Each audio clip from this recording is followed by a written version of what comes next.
So, first of all, I do want to say that, On Swift Horses defies the expectations of its genre. At first you think it's setting up a love triangle, but it soon becomes clear that it's so much more. Why do you think this makes for such an interesting, refreshing, unique story?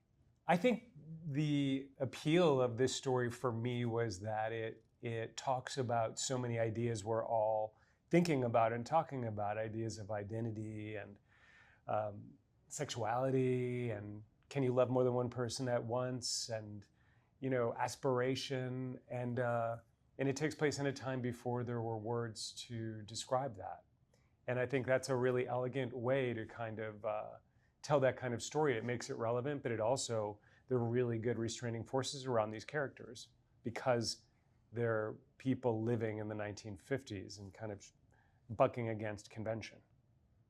Yeah, absolutely. Do you have anything to add, either of you?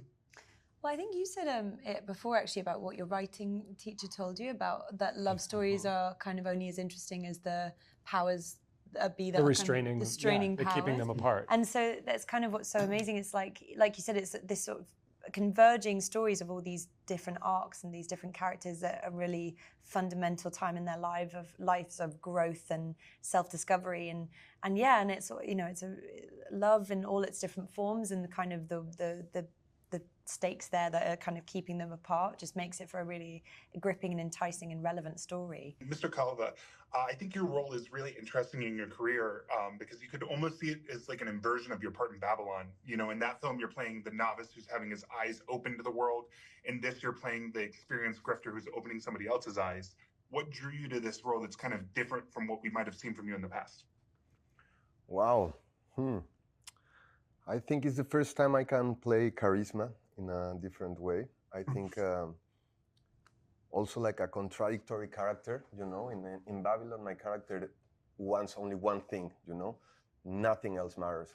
But Henry's really contradictory. Sometimes he acts and he does things even if he wants something different. He runs away from Julius even if he's in love.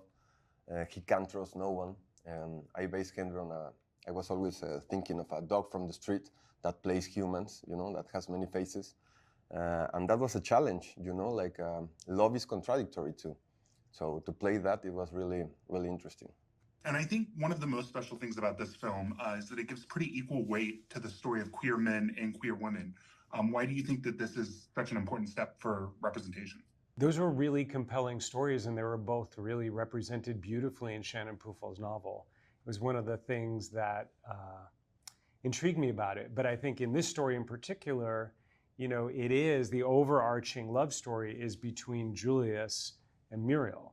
And it's a love story that kind of transcends even sexuality. These are two queer people who are never going to be together, but they reflect and refract each other, and they change the course of each other's lives.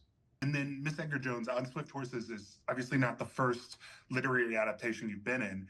How did you kind of approach this role differently than you did the previous ones that you've been in? Yeah, I mean, I think it's great.